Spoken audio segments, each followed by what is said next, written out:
Why do some people walk into a room and instantly feel different, not louder, not more polished, not trying harder than anyone else, and yet something about them pulls attention without effort and makes everyone around them feel their presence before they even say much? It is usually not beauty, it is not charm in the shallow sense, and it is definitely not performance. What draws people in most is often something calmer than that. A person who is not rushing, not over-explaining, not asking the room for approval, and not leaking need through every word, reaction, and movement. The Stoic view of presence has always pointed toward that same truth. The strongest attraction is often created by self-command, not by display. So this episode is not about tricks, image games, or learning how to act more desirable than you feel. It is about 10 habits that make your presence stronger, cleaner, steadier, and far more magnetic than trying ever could. And it begins with something simple that changes the entire emotional signal you send before your personality even has time to speak. 1. Be harder to rush. One of the fastest ways to make your presence feel weak is to move through life as if everything is late, because rushed energy does not stay hidden inside the body. It leaks through your walk, your breathing, your voice, your timing, even through the way you listen. And people may not have the language to explain what they are sensing from you, but they feel it immediately. They feel when someone is inwardly scattered. They feel when someone is trying to keep up with their own nervous system. And no matter how attractive a person may be on the surface, that inner scrambling creates a subtle impression of instability. What makes calm pacing so powerful is that it communicates something deeper than confidence. It communicates self-command. It tells the room, without saying it, that you are not being dragged by urgency, not trying to force connection, not trying to impress before the moment has even settled. That steadiness is attractive because it feels safe. People relax around someone who is not inwardly rushing. They do not feel managed, crowded, or energetically pushed. They feel space. This is where many people get attraction completely wrong. They think attraction begins with being more interesting, more witty, more expressive, more visible. But very often attraction begins earlier than that, in the nervous system. Before your words are judged, before your personality is fully known, people are already reading your pace. They are already sensing whether your presence feels settled or frantic, whether you seem anchored in yourself or slightly abandoned by your own inner state. A person who is easy to rush usually becomes easy to shake. Their speech speeds up when they want to be liked. Their body becomes slightly restless when attention enters the room. They answer too fast, explain too much, laugh a little too quickly, agree too early. And none of this happens because they are weak people. It happens because their system has not learned how to remain with itself under social pressure. Their energy starts chasing the moment instead of inhabiting it. But the opposite creates a completely different effect. When someone takes their time without becoming cold, when they answer without hurrying, when they move with an unforced rhythm, when their body says, "I am here, I am not scrambling, and I do not need to race this moment to be enough," that person becomes far more attractive than someone who is trying hard to seem attractive. The difference is felt instantly, because calm does not beg. Calm does not chase. Calm does not leak. That is why being harder to rush is not about becoming slow in an artificial way, and it is not about trying to look mysterious, detached, or above everyone else. People can feel performance too. What you want is not slowness as a pose. You want inner steadiness that naturally changes your tempo. That kind of pace cannot be faked for long, because it comes from how you breathe, how you think, how much urgency you carry, and whether you have trained yourself to remain grounded when life or people try to speed you up. In daily life, this changes more than you think. It changes how you enter conversations. Instead of speaking the second a silence appears, you let the moment breathe. It changes how you walk into rooms. Instead of arriving with an energy that says, "Notice me, respond to me, confirm me," you arrive already settled. It changes how you answer pressure. Instead of reacting at the speed of anxiety, you respond at the speed of clarity. That shift alone makes your presence feel more expensive, more stable, and far less needy. And that is the real point here.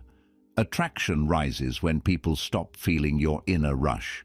Because rush usually means one of two things: fear or hunger. Fear of not being enough, or hunger to be received, admired, chosen, approved. Both create subtle pressure. Even if the person is kind, intelligent, and physically attractive, that pressure makes the energy feel less clean. But when the rush is gone, something quieter appears. Composure, weight, a sense that this person is not asking the room to regulate them.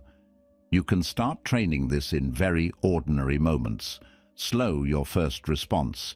Instead of jumping in instantly, let your exhale become longer when you feel social pressure rise. Walk as if there is nowhere else your body needs to be right now. Finish your sentence without racing its ending. Listen without preparing your next move too early. These are small adjustments on the outside, but they retrain something much deeper on the inside. They teach your body that presence does not need speed in order to have value. Over time, that changes the whole emotional texture of your presence. You stop feeling like someone who is trying to catch the moment before it leaves. You begin feeling like someone who can remain inside the moment without losing yourself. And that is attractive in a way people rarely forget, because so many live in constant internal acceleration that true steadiness feels rare the second it enters the room. So do not ask first how to seem more attractive. Ask whether your energy feels rushed, whether your body keeps announcing inner pressure before your mouth says anything at all, and whether you have mistaken speed for confidence. Because the calmer person often has more pull than the more impressive one, simply because calm feels grounded. And grounded presence is one of the first things people are drawn to, whether they understand it or not. If this point already feels uncomfortably real, take a second to like the video, because the rest of this episode will probably meet you exactly where your energy has been leaking. And once your pace stops leaking insecurity, the next shift becomes even more powerful, because attraction deepens when your words stop spilling everywhere and start carrying real weight. 2. Speak less, mean more. There is a kind of talking that does not create connection at all, even though it fills the air completely, and you can usually feel it the moment it starts, because the words do not come from clarity or ease. They come from pressure. Pressure to be liked, pressure to avoid silence, pressure to explain yourself well enough to stay in control of how the moment is going. And the strange thing is that the more a person speaks from that pressure, the less powerful they often feel, because too many words have a way of exposing the exact insecurity they were trying to hide. You can hear it in conversations all the time. Someone answers a simple question with far more than the moment required. Someone keeps adding details after the point was already clear. Someone laughs, explains, softens, clarifies, fills every pause, and by the end of it, you do not feel more drawn to them. You feel the effort. You feel the reaching. And even if the person is intelligent or charming, the energy underneath the words starts making their presence feel cheaper than it really is. This is why speaking less is not about silence for its own sake. It is about restraint with substance. It is about becoming the kind of person whose words do not spill out just to manage anxiety, but arrive with enough intention that they actually land. When someone knows how to do that, their presence changes immediately. People listen more closely, their voice carries more weight, their sentences feel cleaner, and most importantly, they stop sounding like someone trying to earn the moment while they are still inside it. A measured way of speaking is attractive because it signals inner order. It tells people quietly that you do not need to flood the space in order to feel safe in it. You do not need to impress with volume. You do not need to prove intelligence by saying more than necessary. You do not need to explain yourself into value. That kind of verbal discipline feels strong because it suggests that the person speaking is not being dragged by their own nervous system. That is where a lot of attraction is lost without people realizing it. They think talking more will make them seem more interesting, more expressive, more memorable, when often it does the opposite. It makes them feel less centered, less contained, less expensive. Words lose power when they come too easily. Not because words themselves are bad, but because constant output usually means there is no filter, no inner gate, no pause in which intention has time to form. And people feel that pause when it exists. They feel it when someone listens fully before answering. They feel it when a person does not rush to fill every silence. They feel it when the reply comes from decision rather than reflex. That kind of speech has density to it. It feels lived in. It feels like the person is not trying to perform a personality, but simply expressing one that already exists. And that difference matters more than people think. Sometimes saying less is also what keeps your presence from turning into self-exposure. Many people talk too much because they are trying to control how they are being seen. So they explain more, add more, reveal more, soften more, hoping the extra language will make them easier to like or harder to misunderstand. But attraction usually drops when someone seems too eager to be fully received. It creates the sense that their words are not being offered. They are being pushed. Measured speech removes that pressure. It lets the other person come toward you instead of feeling verbally crowded by you. It creates room for curiosity. It allows tension to remain clean instead of being dissolved too quickly by nervous talking.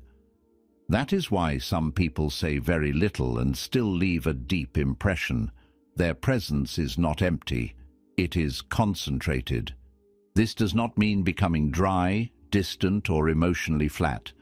It does not mean answering with one-word replies and pretending detachment is depth.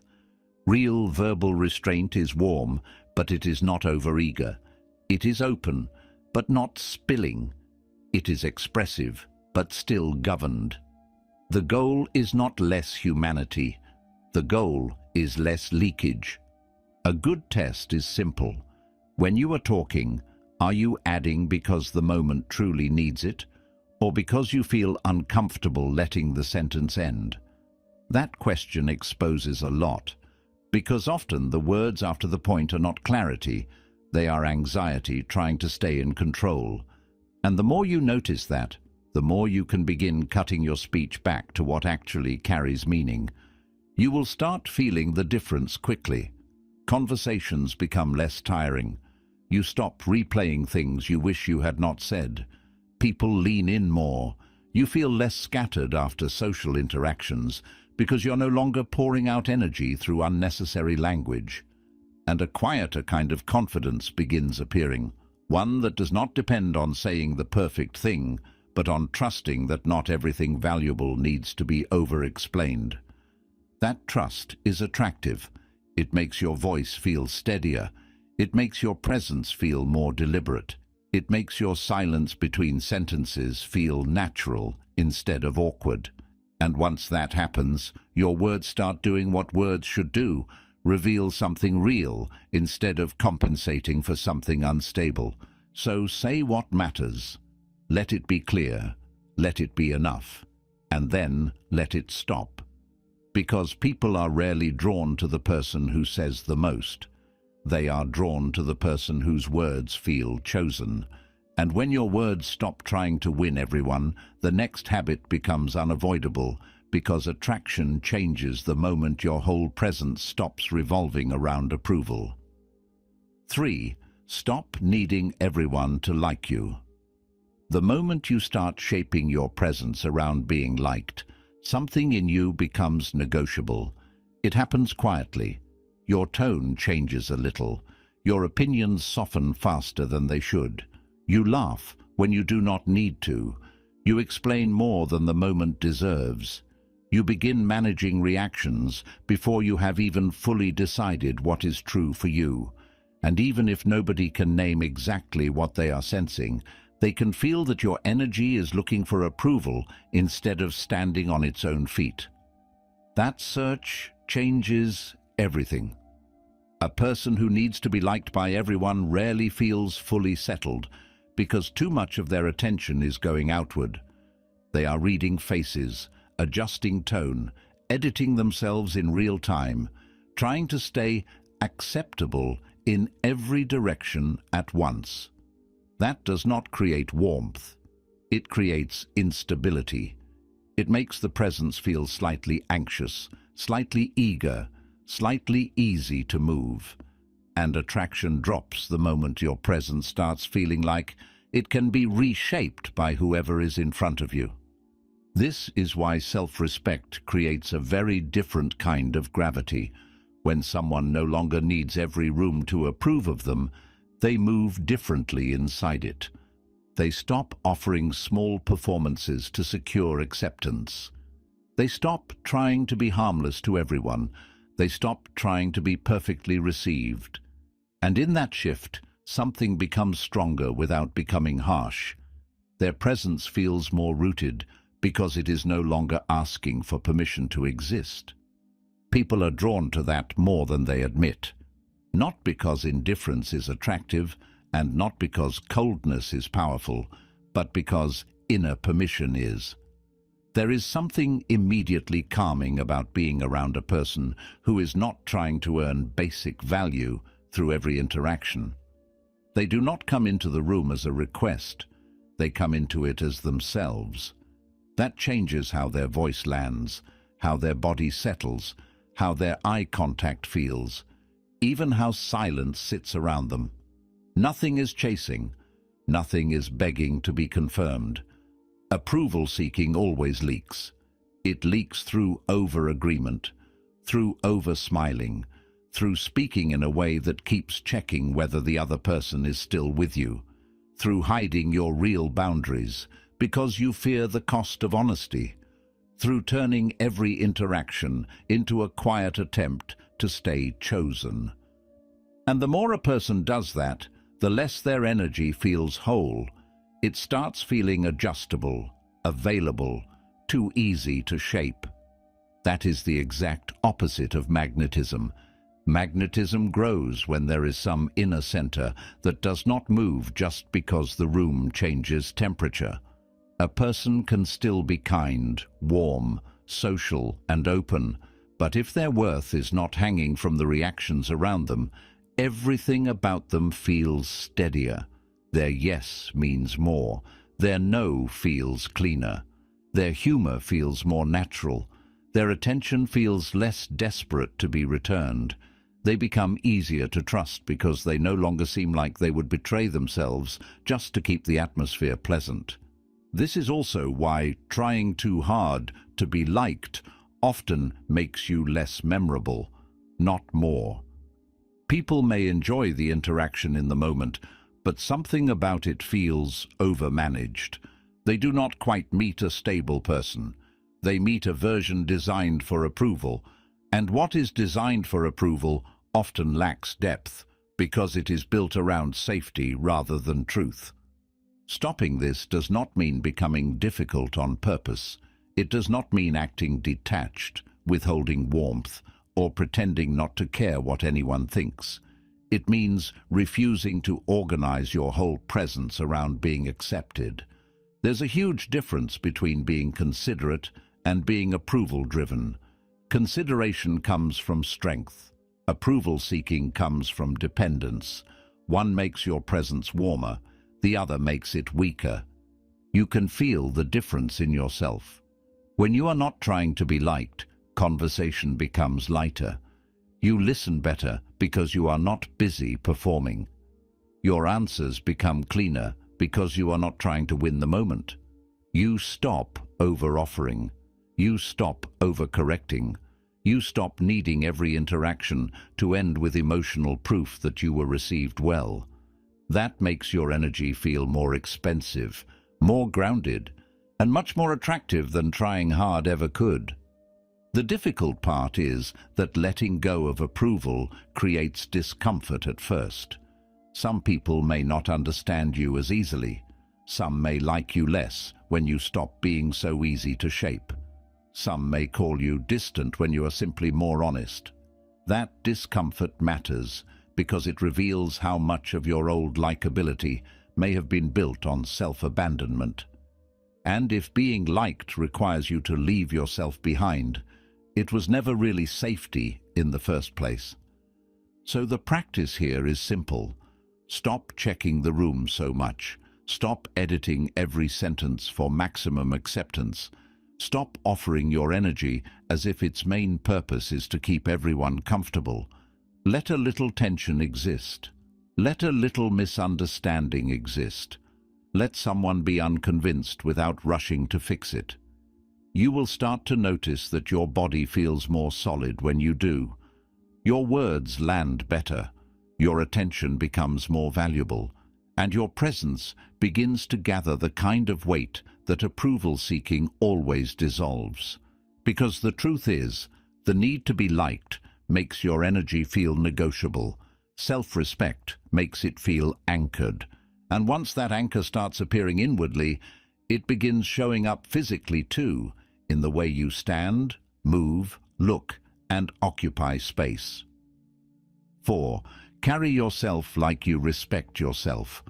Before someone understands your personality, they have already read your posture, your eye contact, your grooming, your pace, your tone, and the general way you seem to occupy your own body, which means attraction often begins long before conversation has had a chance to prove anything.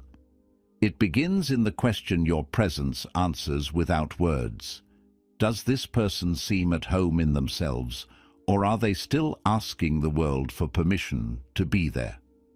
That is why carrying yourself well is not a surface detail.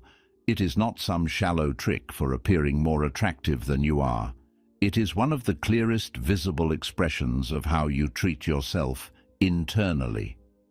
A person who respects themselves usually does not have to announce it. You can see it in the way they stand without collapsing into themselves, in the way they meet your eyes without forcing intensity, in the way their clothing and grooming suggest care rather than neglect or performance, and in the way their tone says, quietly, "I do not need to disappear just because I am in front of other people." This matters more than people think, because so much attraction is not built on perfect looks at all, but on whether someone seems to inhabit themselves well.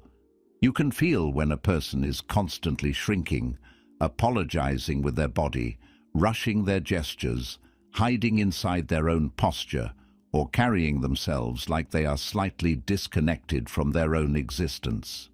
And you can feel the opposite just as quickly. You can feel when someone's body says, "I belong here." I am not trying to dominate this space, but I am not abandoning myself inside it either. That quiet difference changes how everything lands. A settled posture changes your whole emotional signal. It slows your presence down. It makes your breathing deeper, your movements cleaner, your voice steadier. It tells people that you are not moving from panic, and panic is often what makes people seem less attractive than they really are. Not because panic is immoral or shameful, but because it creates leakage. It leaks uncertainty through the shoulders, through the jaw, through the eyes, through the way a person keeps adjusting themselves physically, as if their body has not fully decided it is safe to stay. Carrying yourself like you respect yourself means reducing that leakage. It means your body stops apologizing for you before your mouth has even opened. It means you stop treating posture like a cosmetic detail and start seeing it as a psychological signal that affects not only how others feel around you, but how you feel inside yourself. The body is always speaking to the mind. When you carry yourself like someone who is settled, the mind receives that message. When you carry yourself like someone who is collapsing inward, the mind receives that too. This is why self-respect often becomes visible before charm does. Before humor, before intelligence, before style has time to fully register, there is already a physical impression taking shape, and people respond to that impression instinctively. They feel who seems grounded and who seems to be seeking reassurance from the room. They feel who is taking care of themselves and who is neglecting themselves. They feel who seems inwardly arranged and who seems slightly at war with their own body. None of this means perfection. A person does not become attractive by acting polished every second. In fact, trying too hard to look composed often creates another kind of tension that people can feel just as easily. The point is not to become stiff, curated, or overly aware of yourself. The point is to become more congruent, to let your body stop contradicting the respect you are trying to build inwardly. That often begins in small things. Standing fully instead of folding into one hip like you do not want to be seen too clearly. Letting your shoulders rest instead of carrying invisible stress in them all day. Looking at people directly instead of glancing away too fast or staring too hard. Wearing things that feel clean, intentional, and aligned with your life instead of careless or overly performative. Speaking from the chest instead of from the throat. Taking up the space your body already occupies instead of mentally trying to become smaller inside it. These shifts look subtle, but they are not small. They change the emotional message your presence sends. A person who carries themselves with self-respect does not feel cheap energetically. Their attention feels cleaner. Their body doesn't look like it is asking to be rescued by other people's approval. And that makes them more attractive, not because they are trying to look superior, but because they are no longer visibly abandoning themselves. There is also something deeply calming about being around a person whose body seems to trust itself. You feel less pressure around them. They do not crowd the room with insecurity. They do not leak hidden apology through every movement. Their presence has a kind of settled honesty to it. Even when they are quiet, they do not seem absent.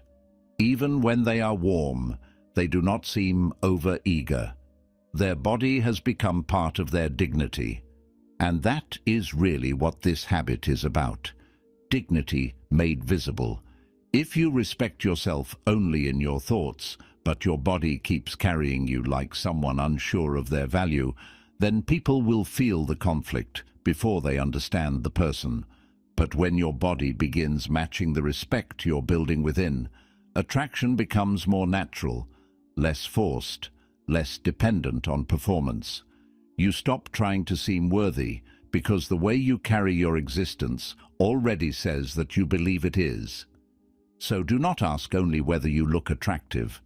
Ask whether your body looks like it belongs to someone who treats themselves with care, steadiness, and quiet dignity, because that is what people actually respond to more often than they realize. They respond to the visible shape of self-respect.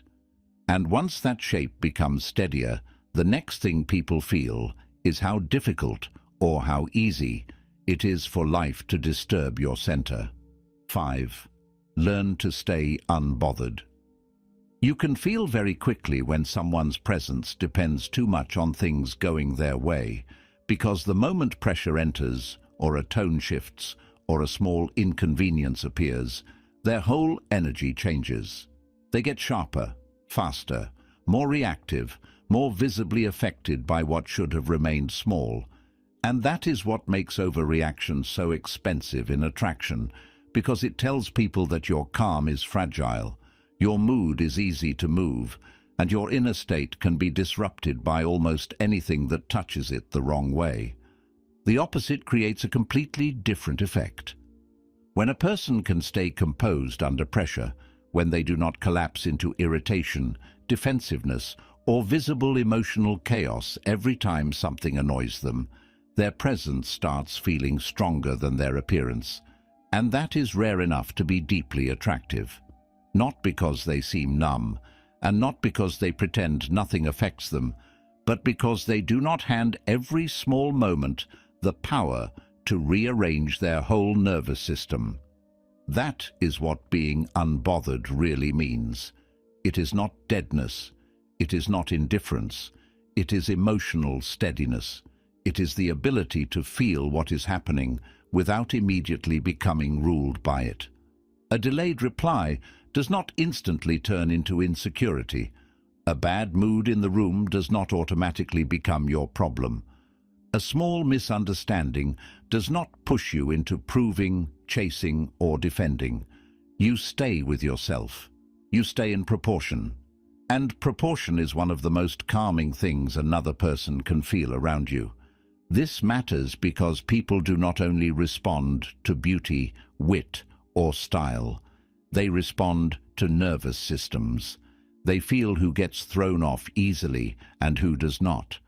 They feel who needs every interaction to stay smooth, in order to remain settled, and who can stay centered even when the moment becomes awkward, messy, uncertain, or slightly uncomfortable. The second person almost always feels more attractive, because steadiness creates trust faster than performance ever can. A lot of people lose this without realizing it by reacting too quickly. They answer the mood before they understand it. They interpret too fast. They defend too soon. They let tiny disturbances expand into full internal events. And because all of this happens so fast, they start believing it is honesty. They say, "That's just how I am. I feel things deeply. I react naturally." But reacting instantly is not always honesty. Sometimes it is just a lack of space between stimulus and response. And when that space is missing, your presence becomes easier to disturb than it should be.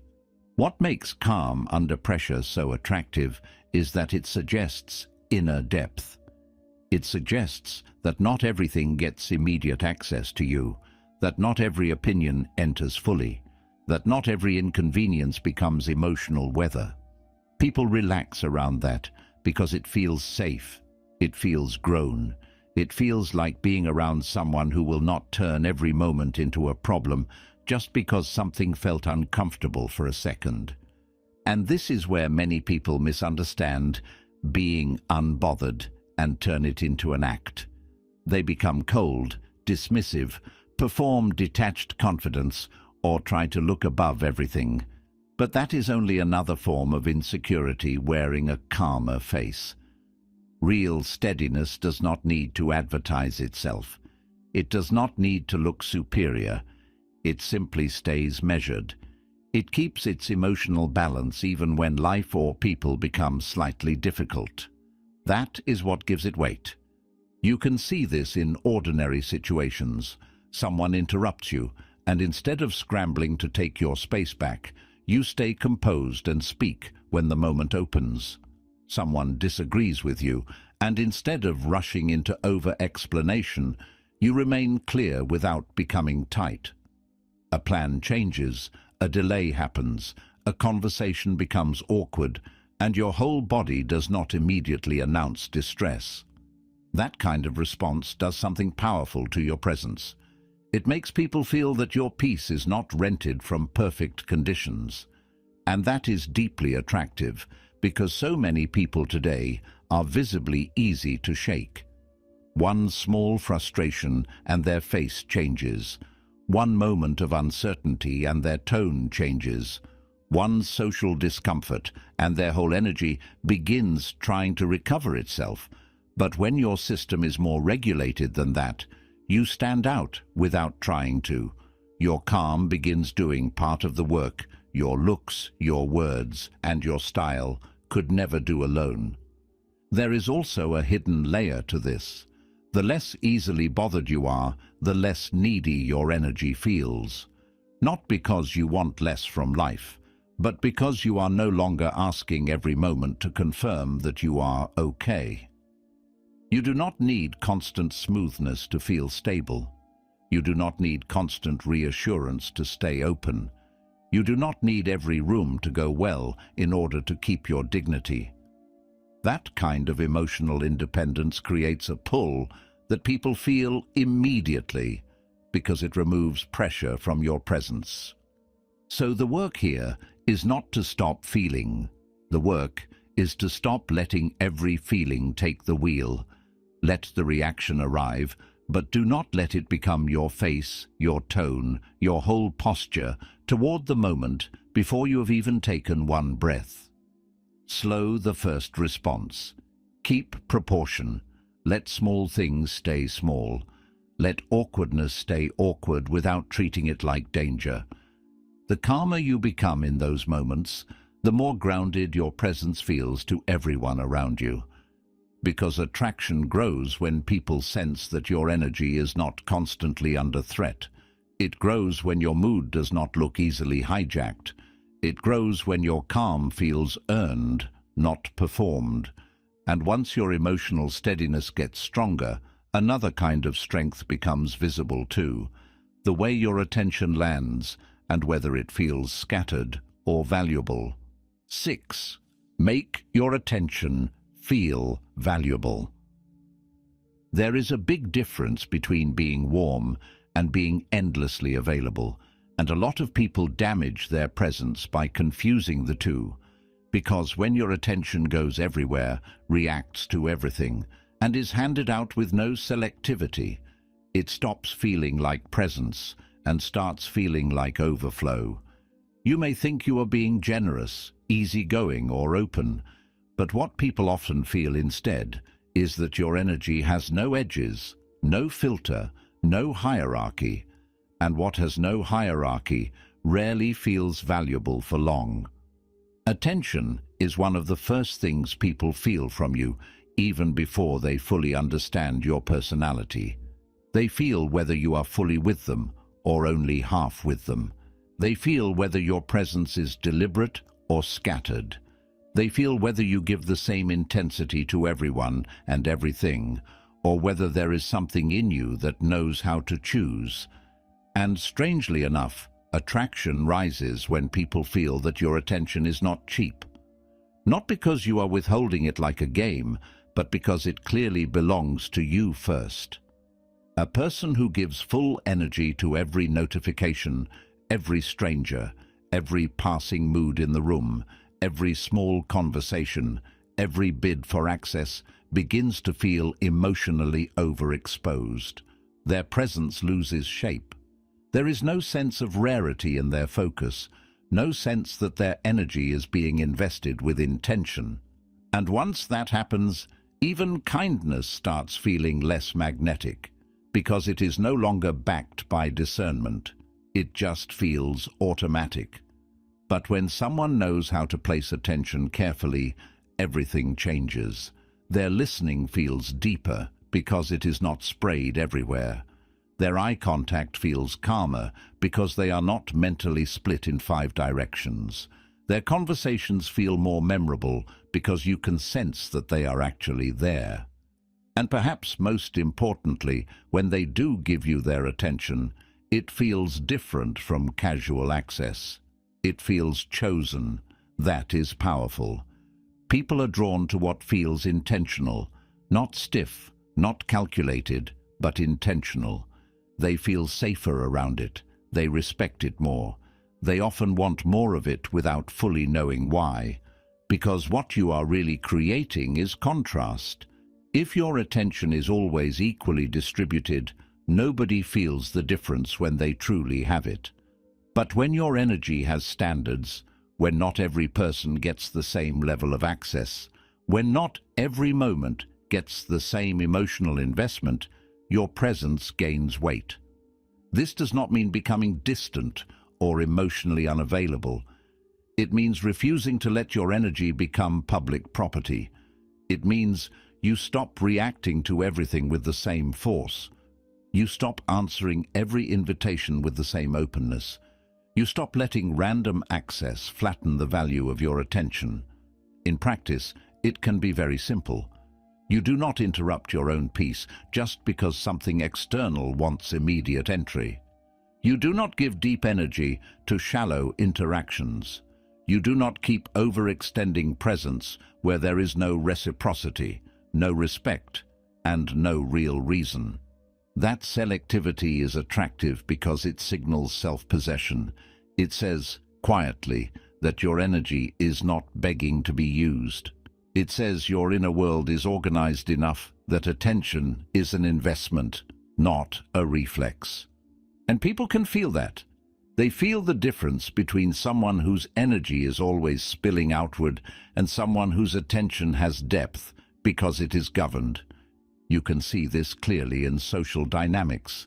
The person who tries to engage with everyone at once often becomes less memorable than the person who remains calm, observant, and genuinely present when it matters. The one flooding the room with energy seems to need the room. The one using attention carefully seems to have chosen the room. That difference is subtle, but it changes the whole emotional texture of attraction. There is also a deeper layer here. When your attention becomes more valuable, your relationships improve too, because people stop receiving a distracted, overextended, diluted version of you. They either get your real presence or they get less access. Both are cleaner than giving half attention to everyone and then wondering why your energy feels drained and your connections feel thin. And this applies inwardly as much as socially. The more your attention is scattered, the less attractive your energy feels, because scattered attention creates neediness. It creates the feeling that you are always being pulled, always reacting, always available to the next thing that demands entry. But when attention is placed deliberately, your whole presence starts feeling calmer, fuller, and more expensive in the best sense. You are no longer giving yourself away in fragments. So let your attention have standards. Let it be intentional. Let it belong to your values more than to people's demands. Because the truth is, not everyone should get equal access to your energy, and attraction often rises the moment your presence stops feeling automatic and starts feeling chosen. And once attention becomes more deliberate, quiet moments stop feeling like something you have to rescue. 7. Be comfortable with silence. Silence exposes people. It exposes who is settled and who is scrambling, who can stay present without filling the air, and who starts performing the second a quiet moment appears.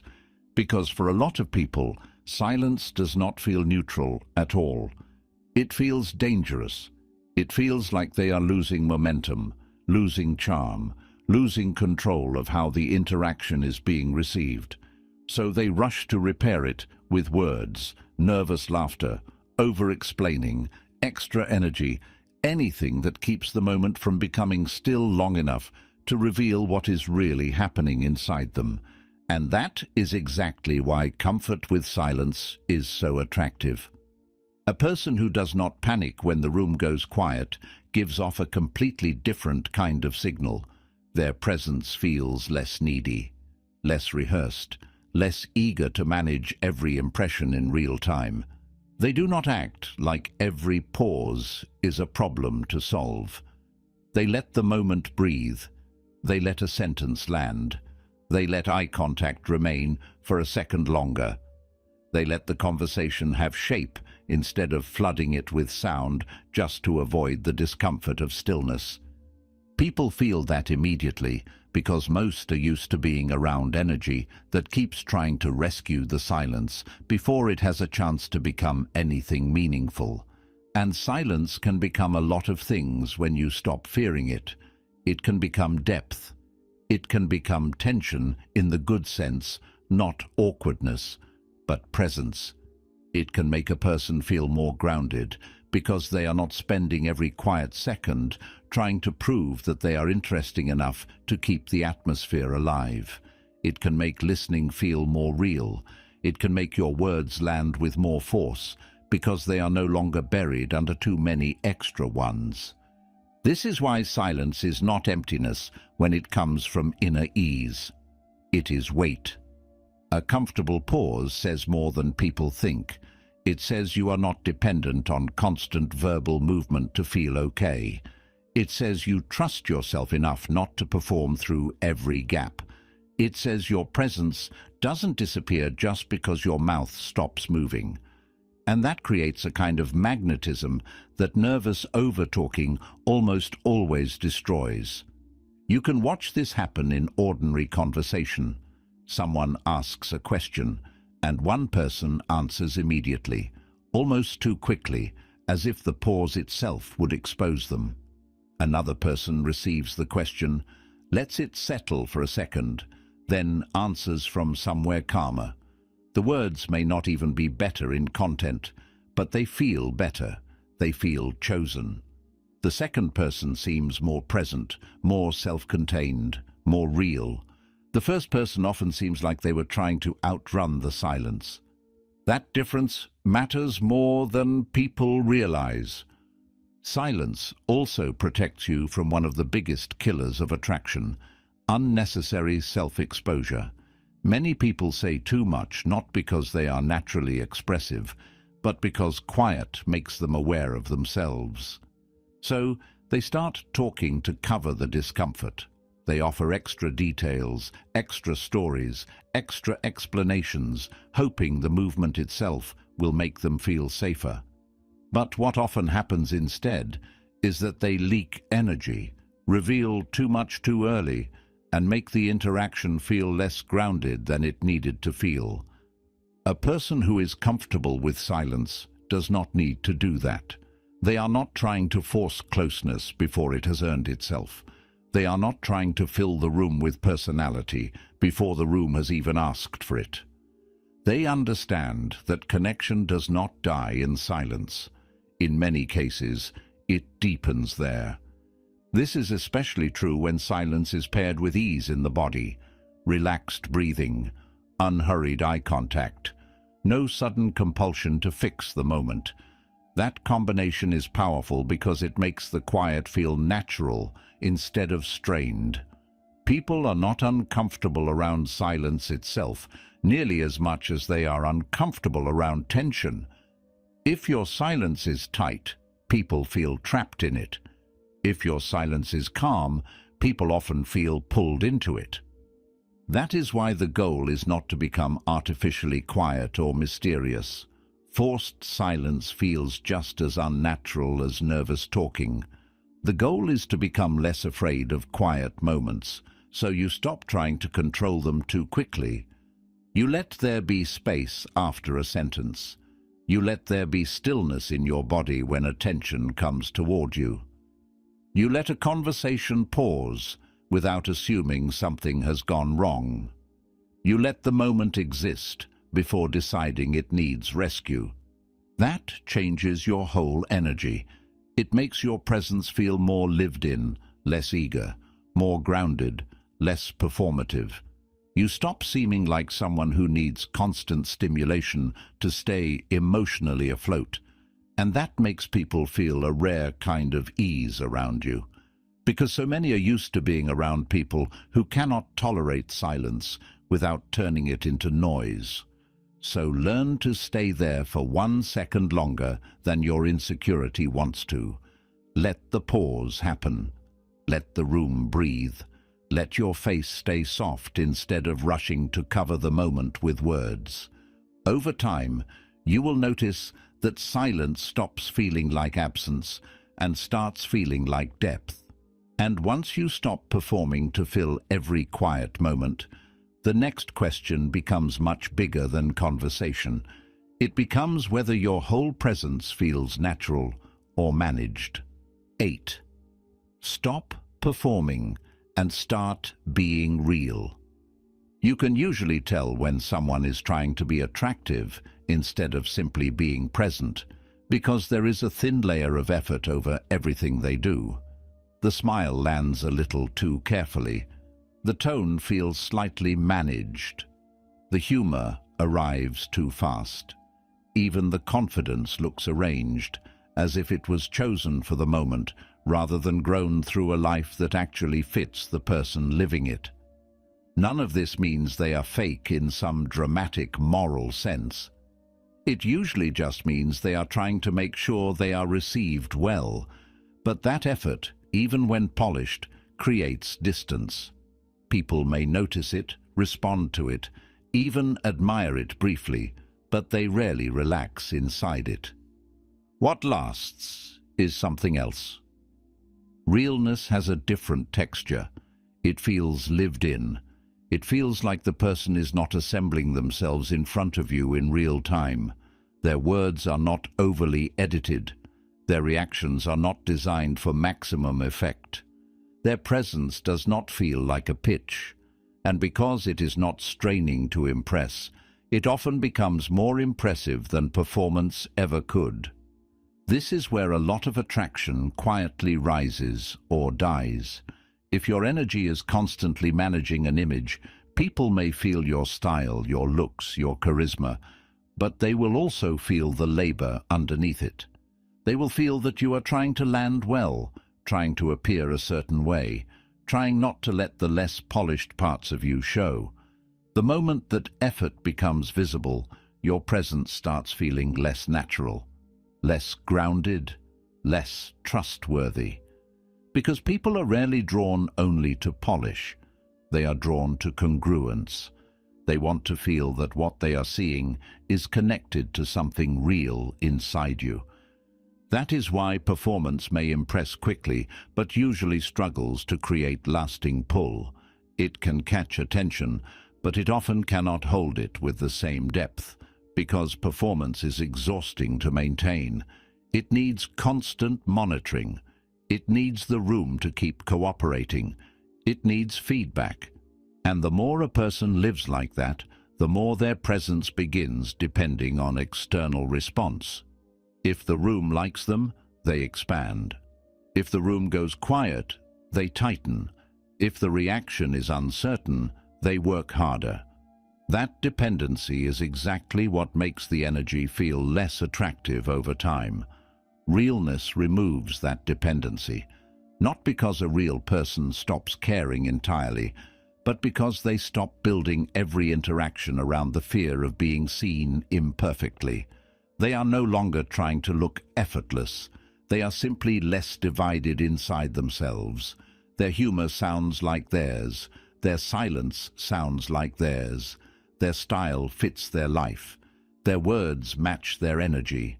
Even when they are not at their best, there is something consistent about them that feels easier to trust than someone who is always slightly on.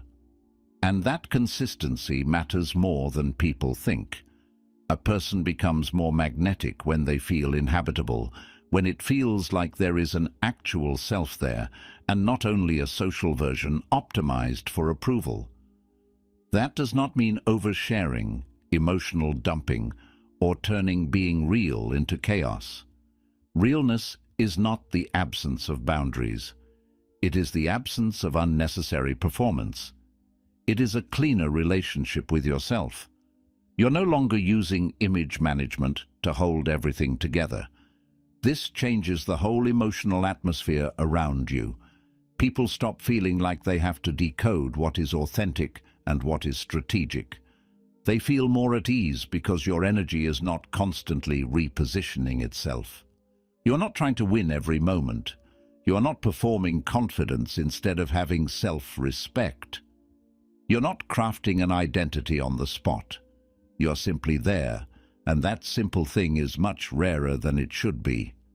There is also a relief that comes with this for you. Performance keeps the nervous system busy. It makes you monitor too much. It makes social moments heavier than they need to be. You start leaving interactions not because anything went wrong, but because managing yourself all the way through them quietly drained you. Realness gives some of that energy back. You stop trying to make every room become proof of your value. You let yourself be a person instead of a presentation. And that alone makes your presence calmer, lighter, and more attractive. A good way to feel the difference is to notice where you become most rehearsed. Maybe you become too polished around people you want to impress. Maybe you exaggerate confidence when you feel uncertain. Maybe you make yourself more agreeable, more witty, more detached, or more cool than you naturally are. None of this needs self-hatred. It just needs honesty. Because once you see where the performance enters, you can begin removing the unnecessary parts of it. You do not need to become raw or careless. You just need to stop decorating yourself so heavily that people lose the feeling of meeting someone real. Attraction deepens when someone feels true enough to rest in their own skin. Not perfect, not constantly vulnerable, just real enough that their presence has nothing desperate in it. No hard sell, no invisible begging, no over-constructed identity trying to hold the whole moment together. So let some edges stay natural. Let your tone sound like yours. Let your reactions be governed, but not manufactured. Let your presence stop trying so hard to be received correctly, because the more real you become, the less effort attraction requires. People may not always be able to explain why, but they feel the difference between someone who is lived in and someone who is rehearsed.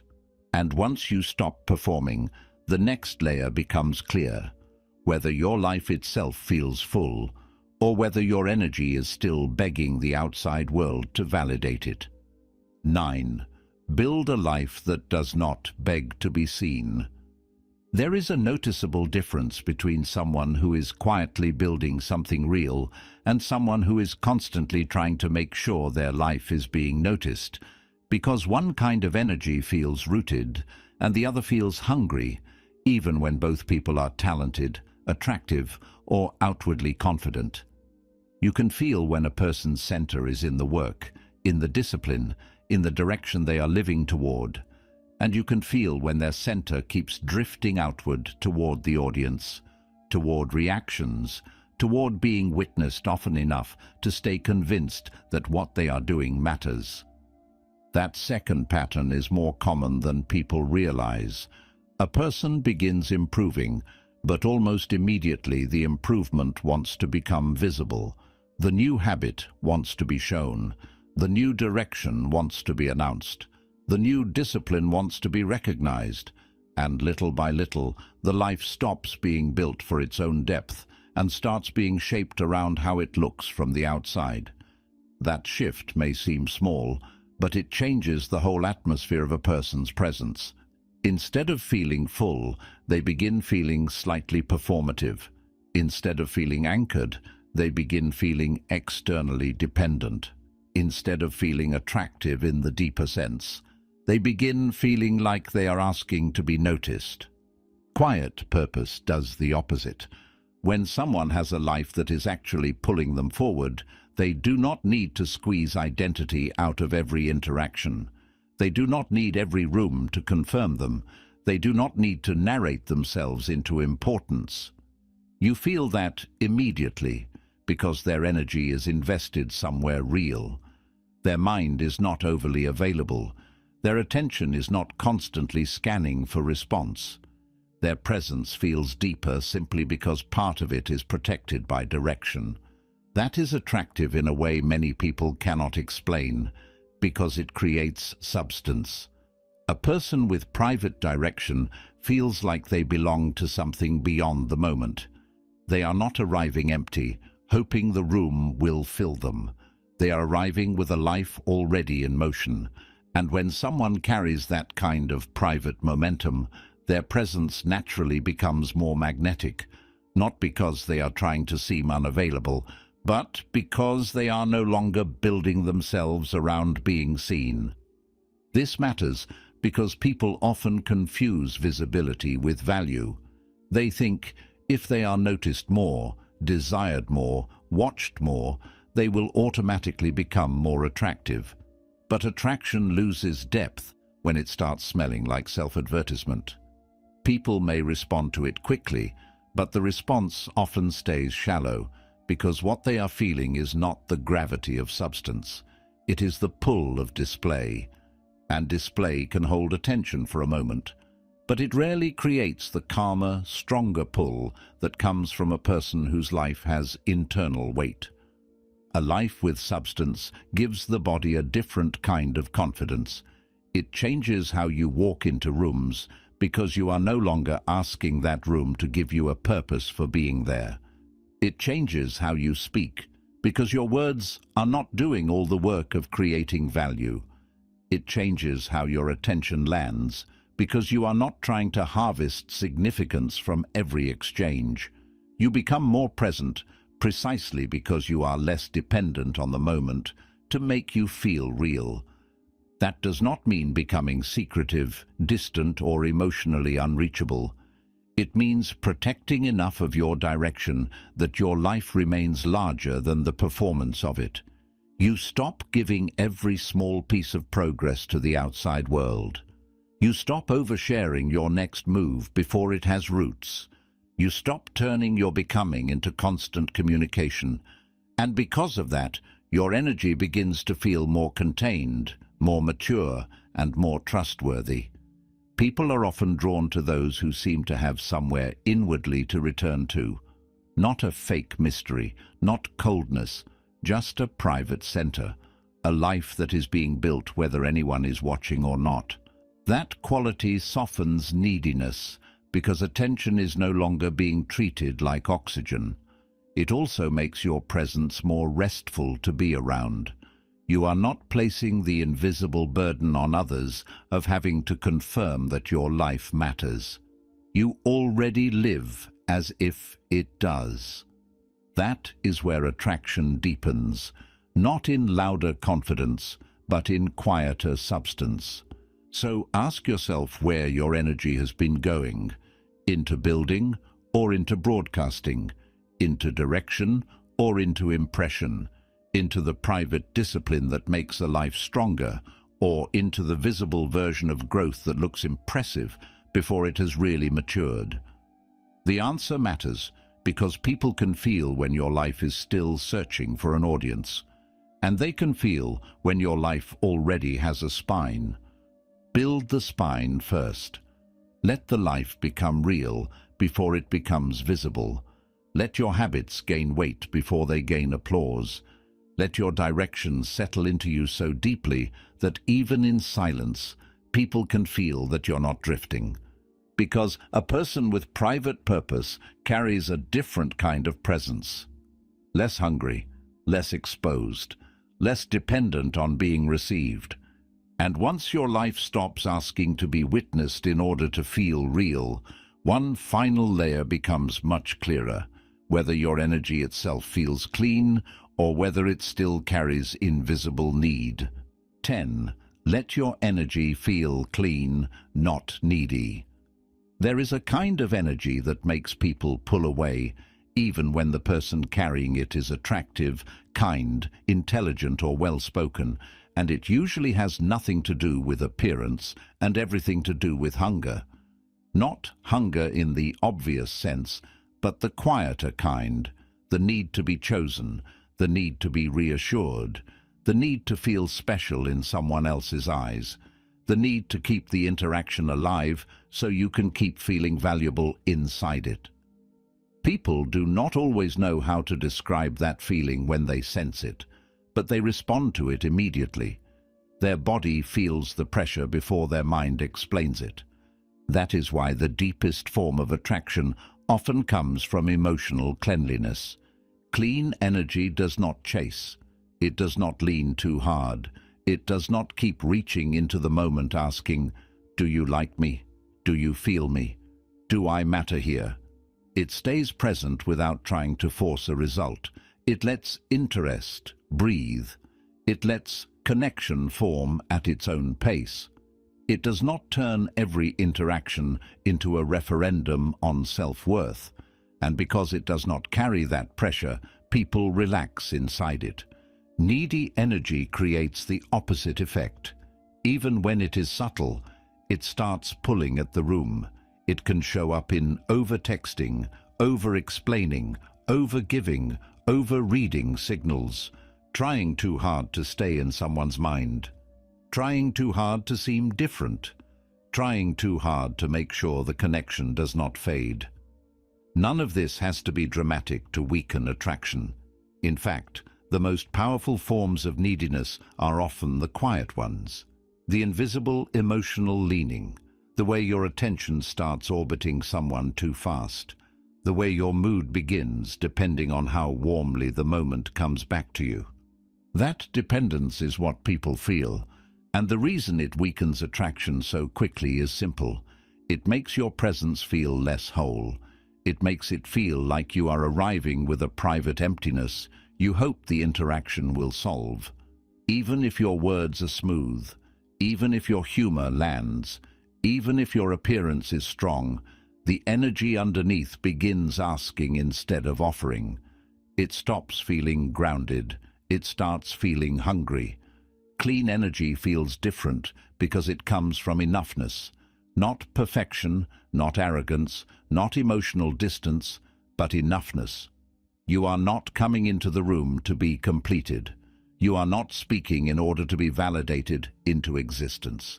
You are not giving attention in order to secretly buy attachment.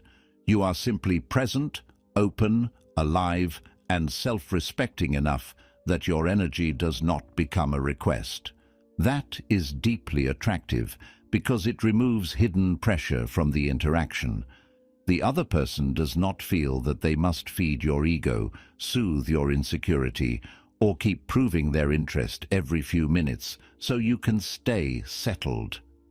They feel freedom around you, and freedom is one of the most attractive emotional experiences a person can have around another human being. This is also why desperation is so damaging, even in small amounts. Desperation makes energy sticky. It makes every delay feel loaded, every silence feel threatening, every mixed signal feel like a wound. Clean energy does not do that. It can register interest without collapsing into fixation. It can enjoy someone without mentally handing them too much power. It can let things unfold without immediately trying to secure, define, or rescue the connection. That kind of steadiness changes everything. It makes your eye contact feel calmer because you are not silently asking for something through it. It makes your voice sound cleaner because your words are not carrying hidden need. It makes your attention more powerful because it is not being thrown around by emotional hunger. And it makes your whole presence feel more attractive because people feel the difference between being near someone who wants to connect and being near someone who needs the connection to confirm their worth.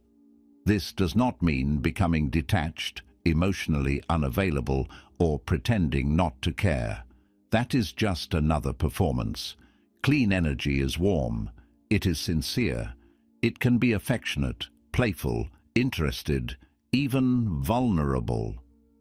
But it stays rooted in self-respect. It does not beg. It does not chase what is not meeting it halfway. It does not keep bleeding dignity into moments that are no longer clear. And that is what makes it beautiful.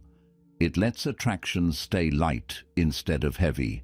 It lets connection stay natural instead of loaded. It lets your presence feel full rather than hungry.